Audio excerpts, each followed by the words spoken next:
కాకరకాయ కర్రీ చేసే విధానం.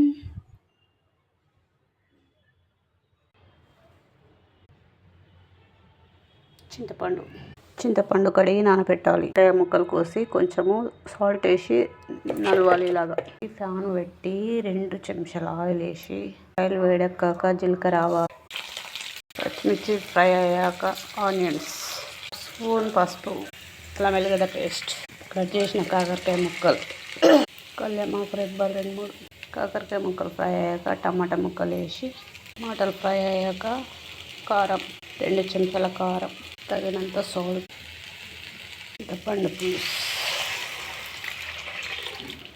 పౌడర్, కొంచెం బెల్లం ముక్క, జీలకర్ర, మెంతులు, ధనియాల పౌడర్, కొత్తిమీర.